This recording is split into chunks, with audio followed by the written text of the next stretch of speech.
You're listening to The Rule of Law, the educational podcast sponsored by All Rise, where we focus on the intersection of law, technology, and storytelling. And now, here's your host, Lauren Round. Welcome to Rule of Law. In today's episode, we sit down with Raquel Gomes, founder and CEO of Stafi. We discuss the nearshoring talent opportunities for law firms, what lawyers are doing wrong when it comes to hiring, and how limiting beliefs are holding law firms and their employees back.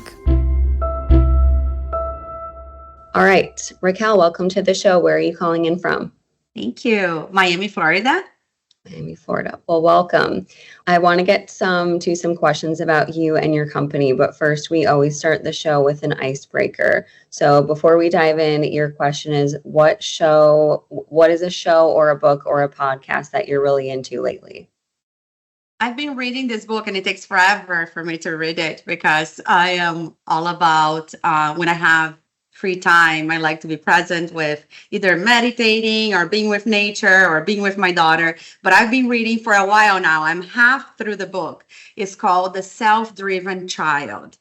And it's really, I'm always looking into ways of being a better parent. And my goal is to raise a child, a daughter who is self-driven, who is, someone who gets in touch with her purpose of living, of being here throughout her life. And this book is incredible for any parents that are interested in how to deal with homework, how to deal with day-to-day issues and struggles that you have, that we all parents have with their kids. It's very enlightening book, definitely. She's very lucky to have a parent who's so thoughtful about all of that stuff. Not everyone has that, but when I'm a parent one day, I'm going to add that to my reading list. So yes, that's for sure. Yeah. All right. Well, let's dive in. If you don't mind just kicking us off by telling us a little bit about you and kind of your entrepreneurship journey thus far. Okay. So I am from the south of Brazil. I started my career in psychology. And eventually I moved into the high-tech corporate world. And growing up, I often heard that because I was a woman, that I would have to choose between a career or a family, and that I could not have both things. And that never sat well with me. It really created this inner fire that led me to study psychology. And I chose to study psychology because, one, I wanted to challenge those limiting beliefs that I learned growing up. And two, I knew early on that my mission was to help women believe that they could live a full life, and that would start with myself. And I worked as a clinical psychologist for a few years, and then I decided to move into the US and pursue an MBA in international business. I ended up climbing the corporate ladder in the high-tech space, and I was able to prove to myself and to my family that as a Latina, I could have a successful career.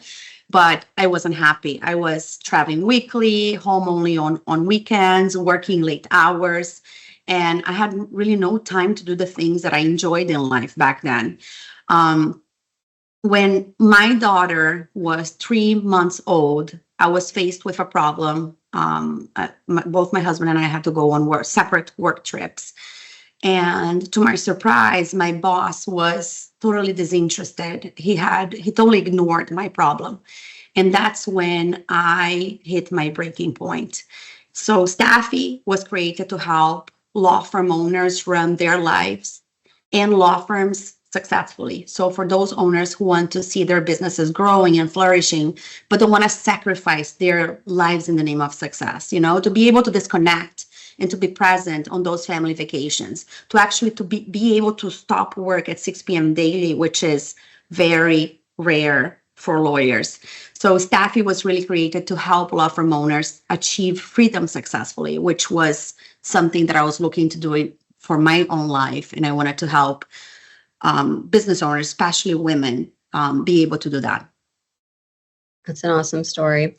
Yeah, I think it's one thing to, climb the corporate ladder and be successful in a career, which is a huge accomplishment. But then I see a lot of people get there and they realize it's not all it's cracked up to be, or what you give up is a family life, or what you give up is free time or your peace of mind. So Yeah. I think that's very, very common. Yeah, absolutely. And it helps a lot of women, they leave big law also because they're being overworked, and they are sacrificing so much of their personal lives and their health to do those, constantly feeling that they have to prove something to themselves, to their colleagues. And that's how I felt back then. I always felt that I had something to prove. I always felt that I didn't belong. I always felt inadequate.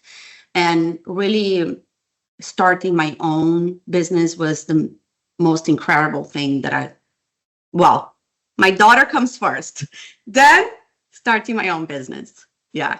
So I always encourage women to do that. I think it's the only thing is that we start our business and then we end up working as much as we were before.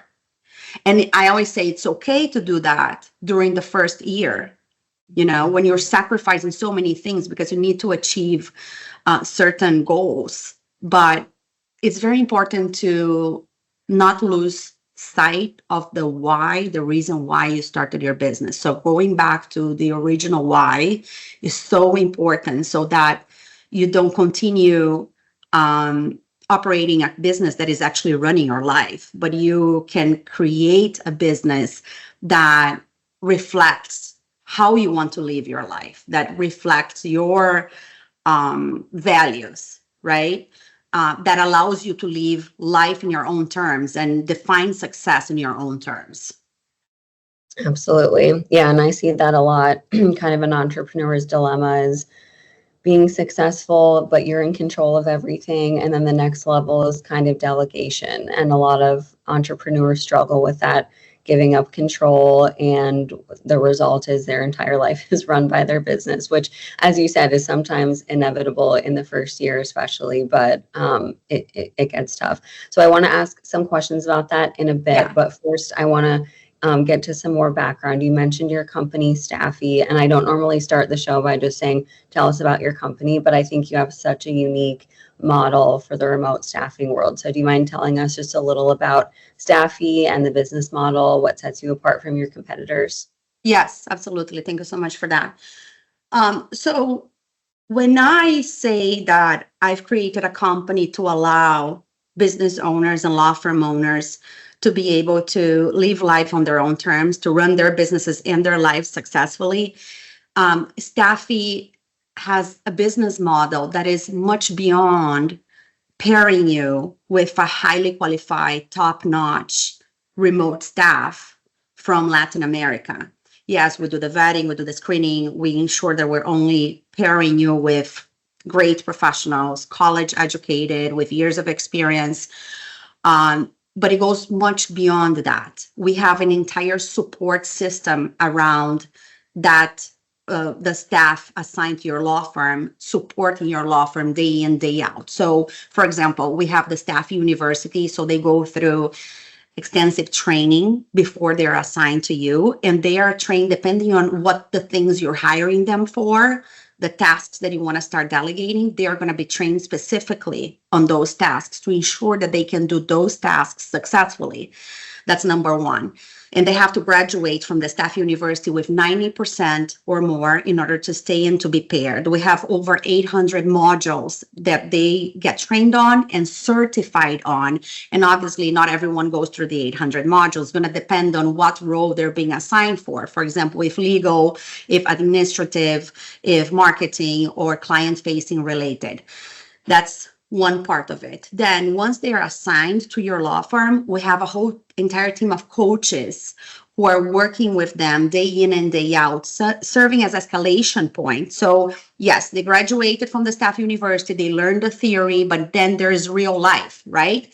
They have to do the tasks, and sometimes they get stuck or they have questions. Instead of interrupting the law firm owner every hour, every 30 minutes with so many questions, they go to our coaches with those questions.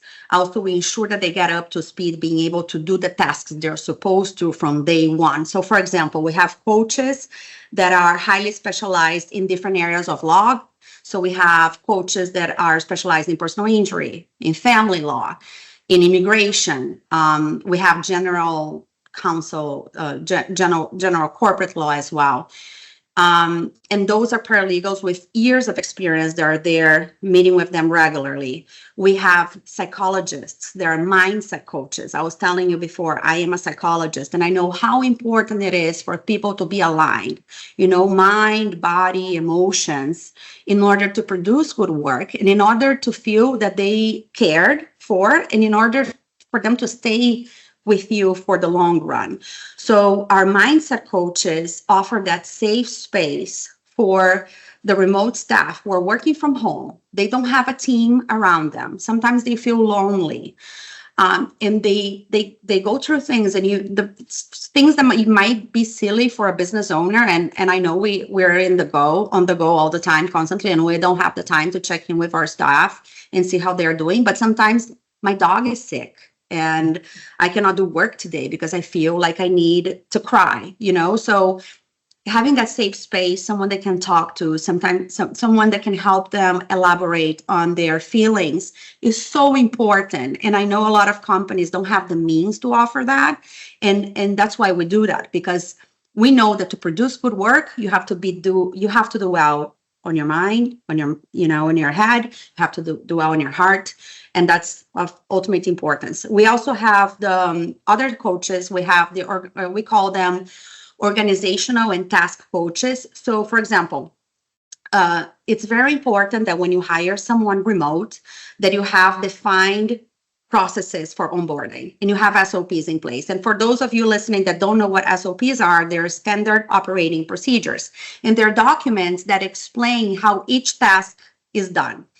If you don't have those documents, the majority of our clients don't, we help you create those for your law firm. So the organizational and task coach will help the representatives create those SOPs for your law firm. If you do have, our larger clients have SOPs in place, you provide them to us, and we will train the remote staff on your SOPs specifically, which is highly valuable. And then we have sales and intake coach. We also have a service that is Stafi Live. It's 24/7 live intake and receptionist for law firms exclusively, and we coach them live. It's a very different service because we're focused on really closing more deals. I'm going to say, because I come from a sales background. So you closing more retainers for the law firm. That's our goal with Stafi Live. So a lot of our clients, they use that service nights, weekends. It's really as overflow. We highly recommend that you have someone dedicated as soon as you can afford it. And then you can use a service like that so you're not missing on calls, because missed calls are missed opportunities. So we have that service as well.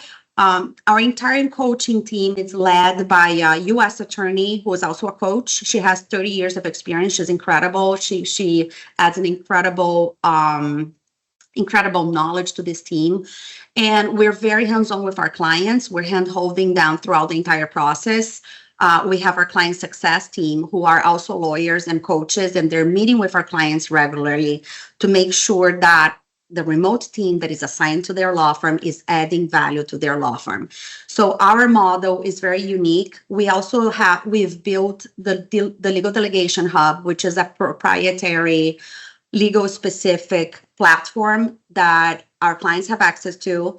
The remote team members assigned to the law firms have access to, our coaches have access to, and our client success team has access to. It's all-in-one platform that our clients go in and can have visibility of everything that the person is doing. So they put their daily recaps there. You can choose courses for the Stafi University because you have access through your subscription. You have unlimited access to the Stafi University.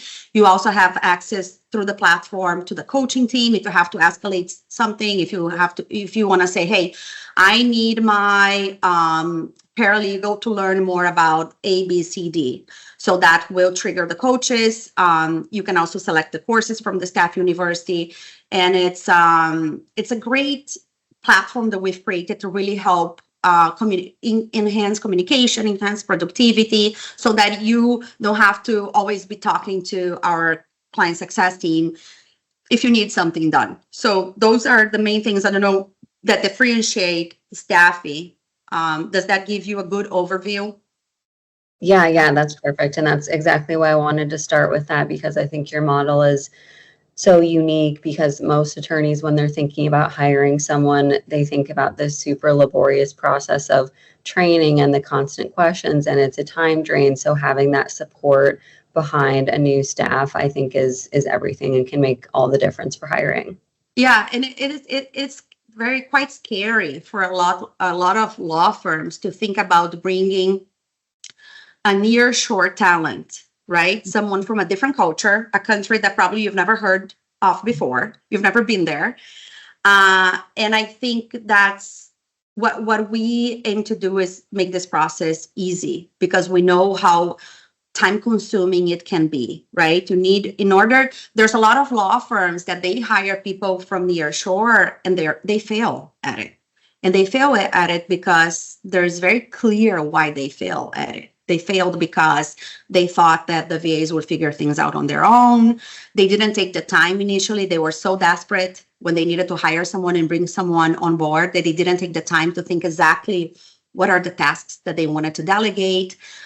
So they didn't take the time to choose the candidate accordingly, because you have to take into account not only their experience, but you have to look into their personalities, their soft skills. You have to do this through the vetting and screening. It takes time. It takes us 5 weeks to vet and screen someone properly, right?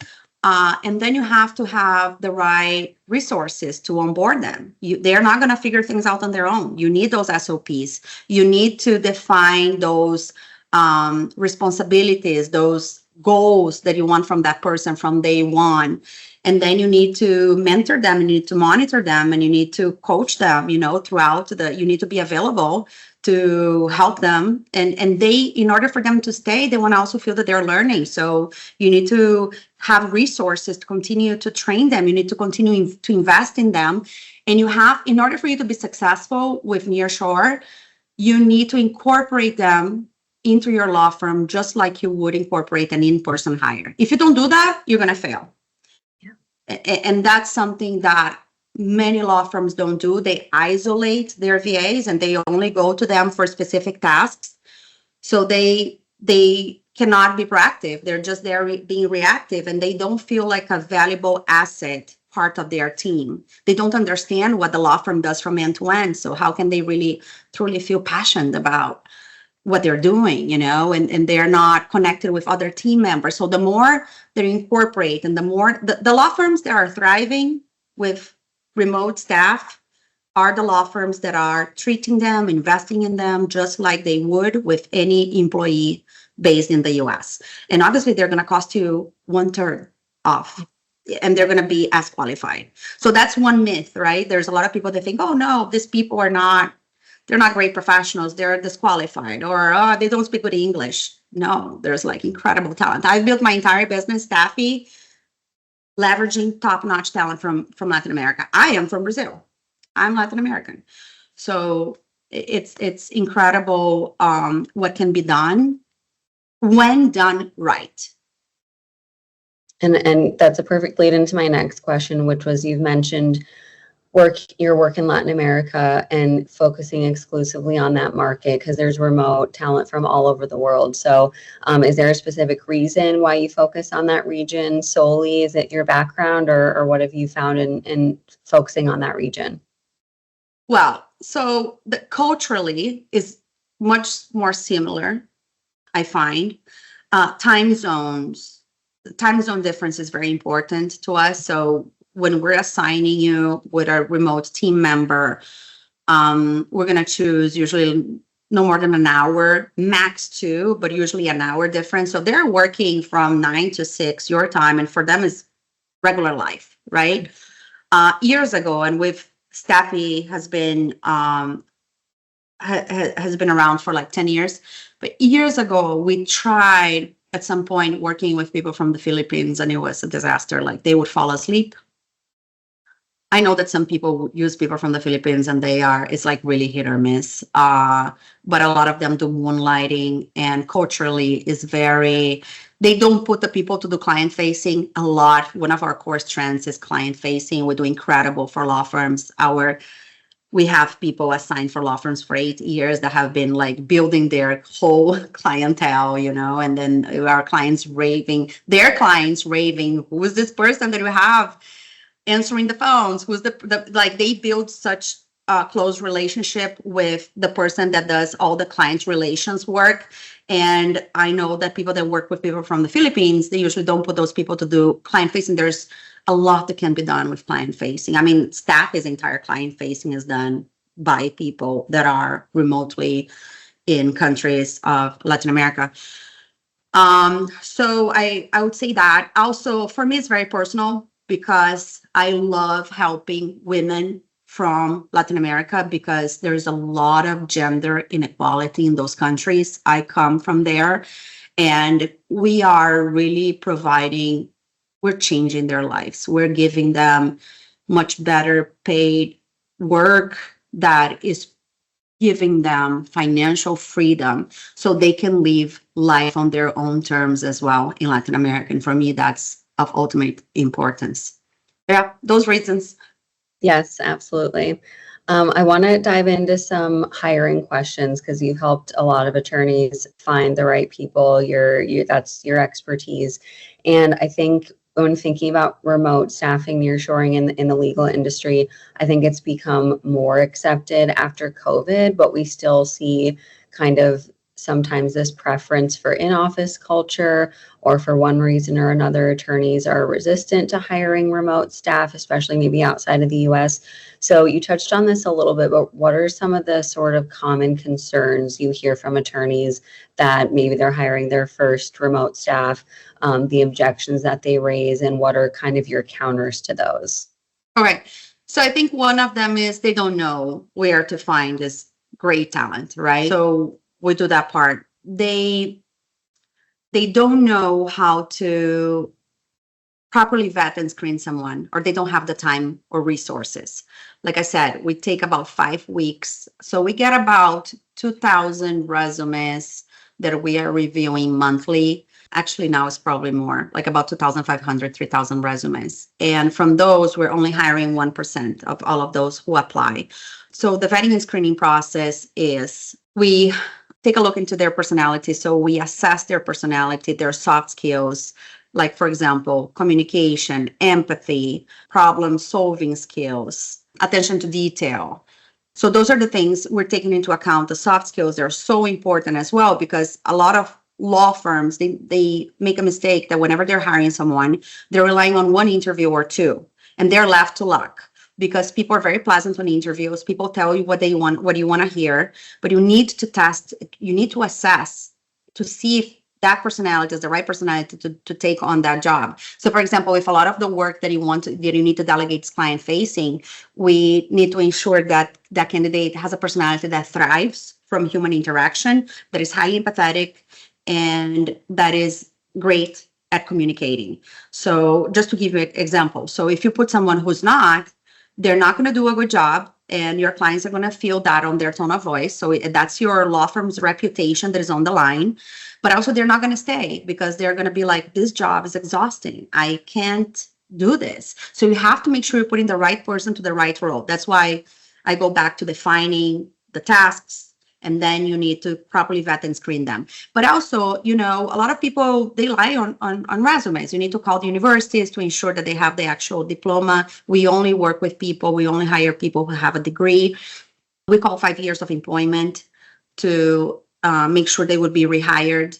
We do English, very, very important, you do English assessments, written and oral, the personality assessments, also the background checks to ensure, because I think it can be scary to hire someone, if they're in another country, it's this limiting belief, right? That, they're not going to be as good as someone in the US, and that's not true. But you have to do the proper vetting and screening. So we do background checks to ensure that they've never had anything related with police or money laundering or fraud and things like that. So it's very important that and we do several interviews. One of them is led by in-house psychologists, to ensure that we are hiring like a top-notch. It has to be really a top-notch talent from Latin America. So I think that's one. I think also they feel like, how am I going to work with that person? I mean, my question back to you is, have you ever worked with anybody remotely ever in your life? Or has it always been in person? Yeah, if you worked with anyone remotely ever, it's going to be much easier for you because it's the same. Honestly, it's the same. But if you've only worked with someone in person, we're going to have to handhold you a little bit more and show you the ways, because it's important that they have a phone number that is local. We provide that, or we help them. You add them to your voice over IP system. The vetting and screening also is around their workspace. So we're vetting their internet connectivity. We're vetting their office space. In order for us to hire someone, they need to have a private workspace to work from at their house. They cannot be going to a friend's house or to the brother or sister, or they cannot go to a cafe or anything like that. We don't allow. So those are things also that I think attorneys think of, and they're like, how am I gonna do that? I think they also think that they don't have time. How am I gonna train this person? I have no time. I'm like buried in work myself. So they don't have time to train. So we solve that with the Staff University and the task-specific training. Also, they don't know how to properly onboard someone who's remote. So we give you all of the tools for that. We have the coaching team. We have the delegation hub. We help create the SOPs for you. If you have SOPs, we incorporate them into the training. So it's a lot that we do to overcome those fears. Also, they're like, oh, how am I going to trust this person? They're afraid they're dealing with a lot of sensitive information. And my question to you is, how are you protecting your staff from that? How are you overcoming that problem now? Or you're not? You're just simply thinking that because you can see them, they cannot do anything. Or if they're working from home in the US, you're not going to do it. So the same risks are there. And the fact that we do the vetting and the screening so thoroughly is to really work with people that are, good people. They've never been in a crime or anything like that. But also the fact that we don't allow for work in a shared space also prevents that. But we also have trainings in cybersecurity and confidentiality that they have to graduate and be certified on. And we teach them on all of those, the importance of the confidentiality and all of that. We also screen their computers to make sure it's free of malware. We have VPNs installed to ensure that all of the communication is encrypted. So there's a lot of things that we do that 90% of the law firms don't do those things when they work with remote staff, even in country. So it's a lot of precautions that we take. I think I touched on, I don't know if you feel like there's anything else, but I think those are the most how challenges that I guess that people have faced when they think about the idea of working with a remote staff who is near shore. Right. Absolutely.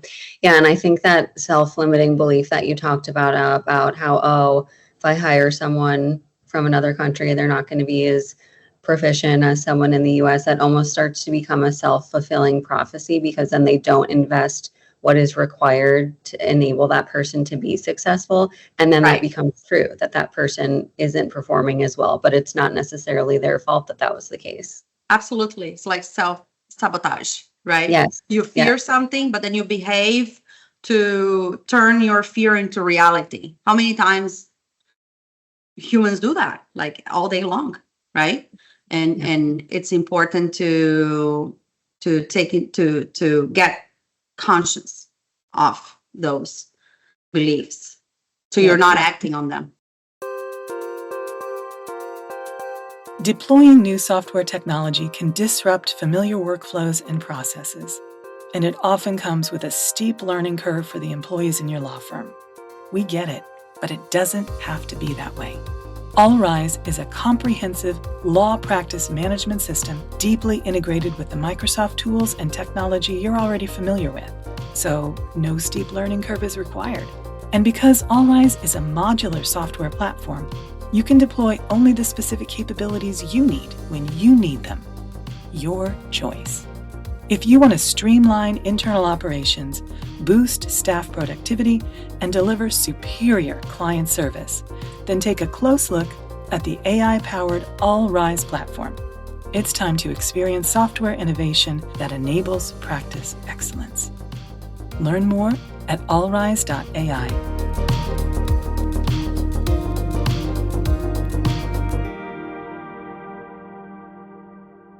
I want to dive a little deeper into kind of this process of hiring, because I think something attorneys across the board struggle with is retention, right? They have turnover, they have people that leave. Really, they want people to be there for the long haul and have a career with them. And you recently said on LinkedIn that hiring isn't broken, but the way most law firms approach hiring is broken. So I know you already mentioned a couple things, like not having an SOP is a big one. You need to document your processes. Only relying on a couple of interviews is another problem. What are the other kind of common errors you see attorneys commit when it comes to trying to find the right talent? I think I don't know if the main one or is the first one, definitely is waiting too long to hire. And when you look to hire, you're so desperate, or you didn't have redundancy. Like you had one person doing all of those important things instead of having two people, then they quit. And then you're so desperate to bring someone on board, but then you don't take the time. You need to hire slow in a way. It's like hire before you're desperate.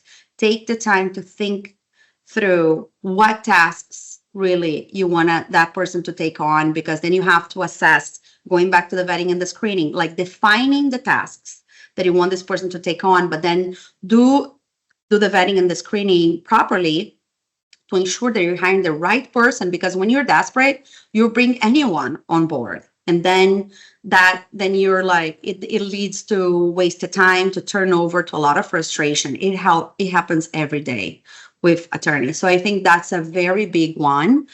I think defining the role, then putting the right person in the right seats, it takes time too.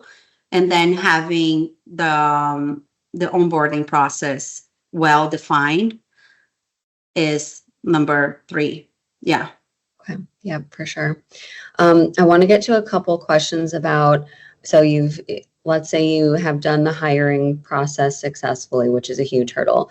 But then it's another thing to sort of utilize your new remote staff successfully. And I think that's where this delegation problem can come into play with a lot of attorneys, especially smaller firms or solo practitioners not really feeling comfortable delegating, feeling like they're losing control and really being held back by that. Do you have any sort of advice for attorneys on that front, or success stories that you can share about people that you've worked with getting over that delegation hump successfully? I think it's a lot centered on our own limiting beliefs, not being able to delegate. And I think you need to make a decision, like going back to why you started your law firm. Why did you? Is it because you wanted to desperately have more control over your life? You wanted to make more money. You wanted both things, or you wanted to cause an impact also and help people. Usually those 3 things are aligned for any entrepreneur, are important, when they decide to start to go take the risk or starting their own business. Go back to that. And you have to decide if you want a business who allows you to live life on your own terms and that reflects your values and what you want for your life, or if you want a business who runs your life. A lot of attorneys have the second, the business, the law firms, they're running their lives and they don't know how to get out of it. And it has to start with self-work, inner work, because if you want to have a business, but let's go back, hold on. Let me talk about limiting beliefs, because a lot of attorneys and a lot of us think that we have to sacrifice our lives in order to be successful. And that's not, I'm telling you, you don't have to. You don't have to. I used to think that too. That's what my mom taught me. I saw my dad doing that, sacrificing his life. Many nights I wouldn't see my dad. He would sleep. He was a successful business owner, but He worked so much, like he would barely take vacations with us, Was it worth it? I don't think so. So for me, it's so important to be able to, yes, I want financial independence. I want to be able to do the things that money can buy. The experiences for me is very important, but it's very important also to there is just as important to have the time to be able to be present with my daughter, to be able to meditate in the middle of the day when I want, to be able to work out and care for my health, and while I'm creating an impact in other people's lives. So you can have everything. And that is a limiting belief. If you think you can't, I'm telling you, you can. Okay, because I worked on myself and I'm living proof that you can. So also perfection, like this illusion that things have to be done perfectly all the time. And a lot of attorneys, they overwork because they think, oh no, things have to be doing perfectly.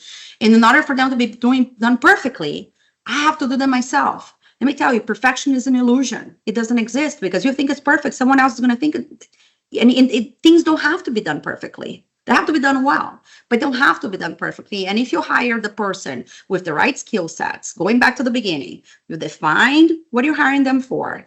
You're hiring the person with the right skill sets. You train them. They're going to do things well. And you're there to coach them, to answer questions and to be present and not just being an aloof boss, because that's also you're talking about self-sabotaging, right? You're like, hire someone, you barely train them and leave them on their own. They're going to fail. They're going to do things terribly, obviously. But you're talking about self-fulfilling prophecies before.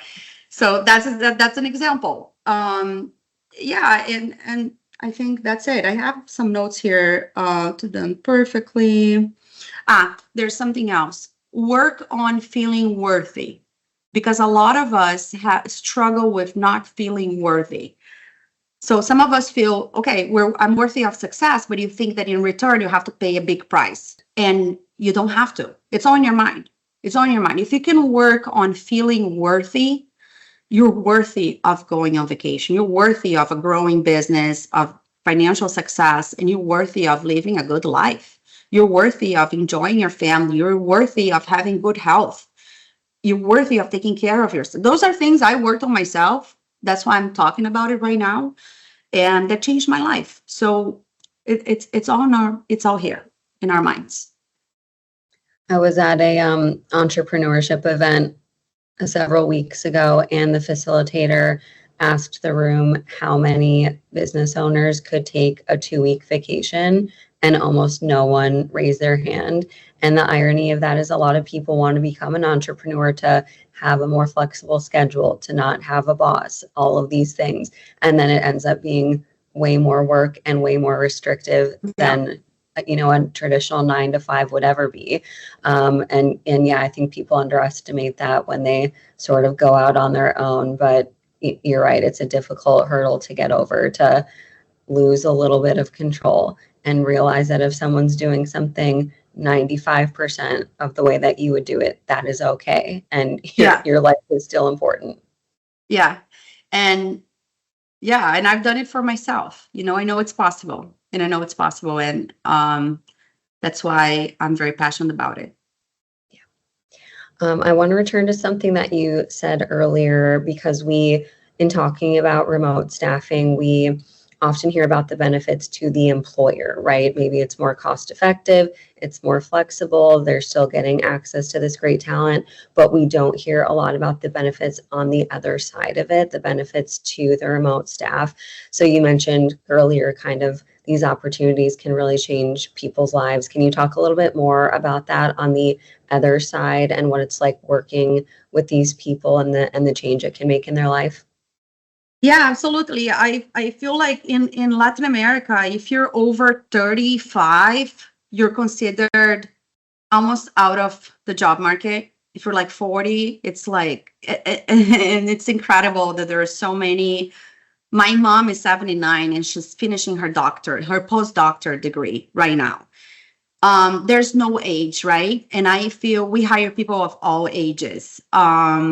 Women, like after they give birth, like after they become a mom, they're not considered, they don't have the same opportunities in Latin America as men, not nearly the same opportunities. And we're giving those opportunities. They don't have to leave their homes. They're there. Obviously, they're there. They have support. We have to ensure they're working from 9 to 6. They have a few, they have the lunch break and the few minutes break. They're working, but we're changing lives, and they're so grateful for working. The fact that they're working for a US-based law firm, it means the world to them. They're so grateful.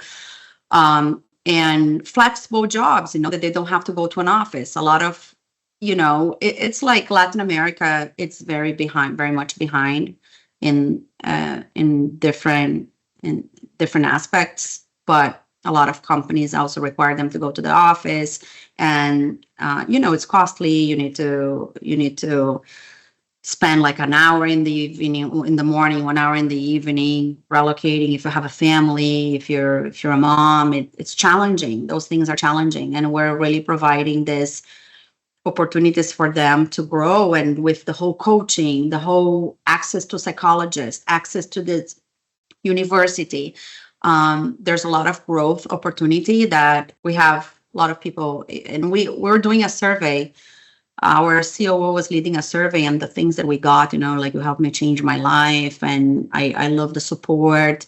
I love that I don't feel alone. I feel like I'm part of something bigger. I'm part of this team, because the coaches become kind of their colleagues, right? And like, they're helping them out, but they're not. And one of the reasons why also people quit, sometimes they feel alone. They feel lonely working from home. That happens also with solo attorneys. It's lonely. It happens with the staff, the remote staff too. So it's very important to incorporate them. We do different activities. We do like happy hours. We do karaoke's. And we highly recommend the law firms to.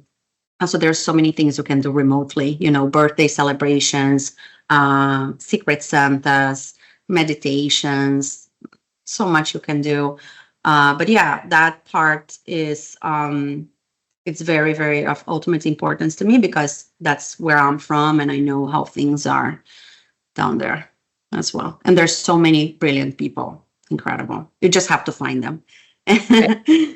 That was one of my favorite aspects about COVID, because there weren't many positives, but one of them was sort of this acceleration of these companies popping up that would facilitate remote team building. Yeah. Which sounds kind of like an oxymoron, or sounds something like wouldn't be effective, but I've been on some great remote experiences with like scavenger hunts, chocolate tasting, yoga. Like, there are so many activities if you just make the effort. Yeah, absolutely. Yeah. So I have to talk about AI a little bit. We talk about AI a lot on this show. So can you talk about how, if at all, AI is changing your business and maybe the remote staffing model in general? So AI is great to support, to augment. We train all of our team members on how to leverage AI. They use it to augment their work. I think a lot of law firms are using it to do some sort like types of repetitive work, like screening documents and things like that. So I see AI as great tools to help with efficiencies for the law firms. I see AI as helping us humans, in augmenting the quality of our work.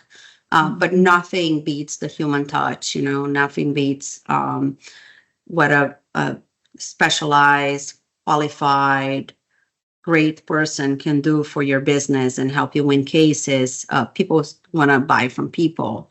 That's what we see. We don't see as a threat. We see as something we're working with, aligned with AI, and training our staff in using AI. Okay, that's great. So we always like to end with kind of a future-looking crystal ball question. So best guess, we won't hold you to it, but what is kind of next in the remote staffing world? What are your predictions for what it might look like in 5 years, 10 years down the road? I think the global workforce trend is just in the beginning. There's so much There's a lot of need in the industry. There's a lot of law firms looking into exploring nearshore, but there's so much more opportunity for law firms to take advantage of the great talents and the cost benefit of it to help them grow and scale in a quicker way. So it's just starting.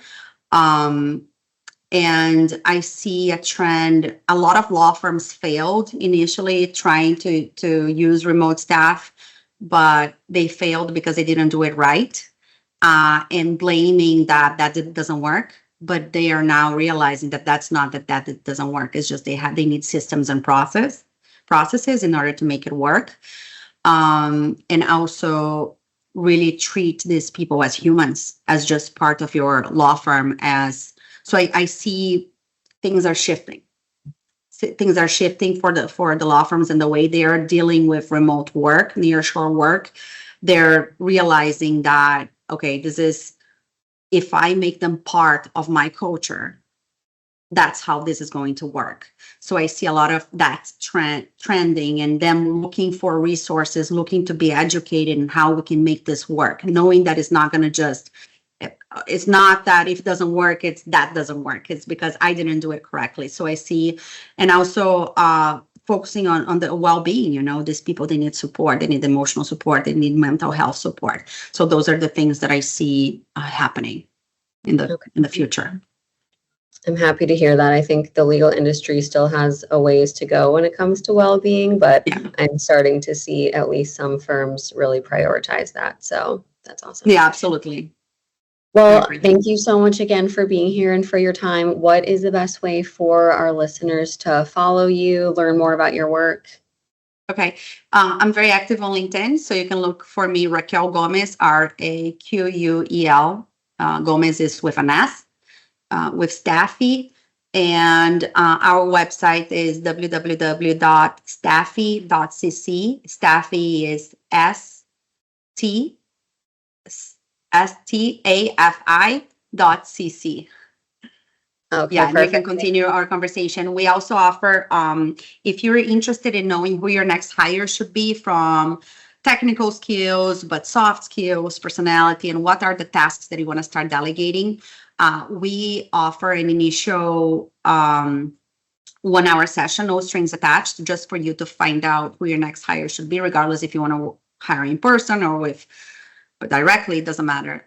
Feel free to go into our website and you can just click on get started and get that scheduled. Okay, awesome. Thank you so much for offering that to our listeners. And thank you again for being here. Thank you so much for having me. It was a pleasure. Thank you all for listening. We'll catch you on the next episode. And join us again for another Rule of Law podcast from All Rise.